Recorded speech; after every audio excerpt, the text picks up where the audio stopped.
Thanks, Mike. Well, first, I wanted to thank my colleagues for the opportunity to serve as the House Republican Conference Chair.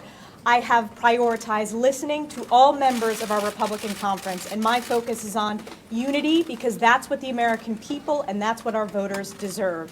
I also want to thank this leadership team. I look forward to working with them in partnership, shoulder to shoulder, to make sure that we are fighting on behalf of hardworking Americans. I also want to thank President Trump for his support. He is a critical part of our Republican team. And of course, most importantly, I want to thank the voters of New York's 21st Congressional District, whom I'm honored to represent each and every day and fight for them. You kind of came under fire from some conservatives that were concerned about your record. Are you concerned about, I know unifying your message, but given those criticisms going into your the vote, I guess how do you kind of overcome that? Listen, the Republican Party is a Big Ten party, and my district is the story of the growth of the Republican Party. My district voted for President Obama by double digits, and it voted for President Trump and myself by double digits. We have worked to grow the Republican Party, and Nancy Pelosi has her slimmest majority in a generation. We are going on offense and are going to win back the majority in 2022.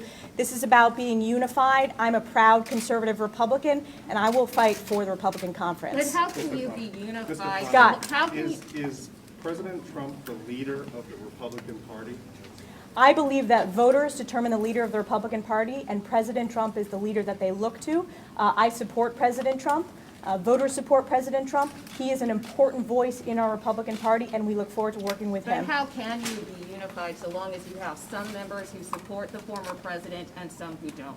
We are unified, and I look to the voters across America. Republican voters are unified in their support and their desire to work with President Trump, and we are unified as Republicans. As I said, this is the slimmest majority that Nancy Pelosi has in a generation. We picked up a number of seats, defied expectations.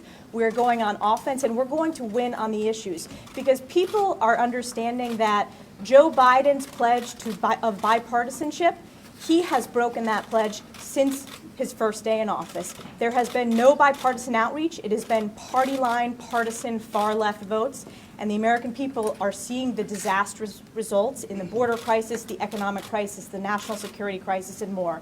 The American people are hurting, and Republicans are going to fight for them. Upon hearing that Chip Roy was getting in the race, President Trump put out a statement last night suggesting that he should be challenged. Do you agree with that? Listen, competition is good in America. We are the United States of America. We should have a discussion of ideas. I welcome the competition. I'm honored for the support. We are working as one team.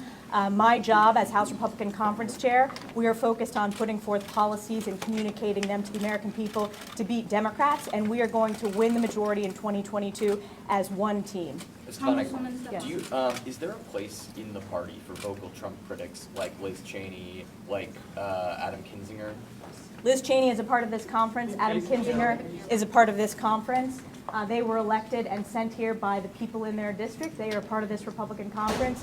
We are unified in working with President Trump. My job representing our Republican members, the vast majority of you look forward to working with President Trump. Yes. Have you talked to Liz Cheney since the events of this week? I have not.